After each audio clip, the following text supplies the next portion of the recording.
ఇక అంబేద్కర్ కోనసీమ జిల్లా పి గన్నవరం నియోజకవర్గం కాంగ్రెస్ అభ్యర్థిగా ఎమ్మెల్యే కొండేటి చిట్టిబాబు పి గన్నవరం తహసీల్దార్ కార్యాలయంలో నామినేషన్ దాఖలు చేశారు. తన స్వగృహం నుండి 3000 మందితో భారీ ర్యాలీగా వెళ్లి నామినేషన్ వేశారు. కాంగ్రెస్ పార్టీకి ఏపీలో పూర్వ వైభవం తీసుకొస్తారని చిట్టిబాబు తెలిపారు. ప్రజలకు అన్ని వేళలా అందుబాటులో ఉంటూ నియోజకవర్గ అభివృద్ధికి కృషి చేస్తారని ఆయన హామీ ఇచ్చారు.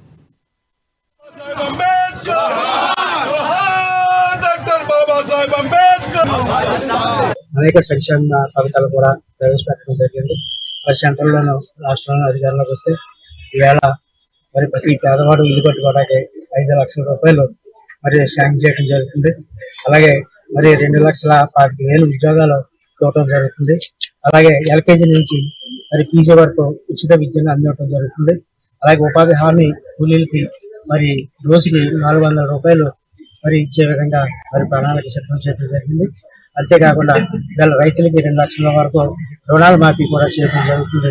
మరి ఇందులో మరి పథకాలన్నీ కూడా ప్రతి పేద ప్రజలకి మరి ముఖ్యంగా కావాల్సింది మరి ఉండడానికి ఇల్లు. ఆ ఇంటికే 5 లక్షలు ఇస్తారంటే అది ఒకసారి మీరు అందరూ గమనించాలి. ఇవాళ రాబోయే కాలంలో మరి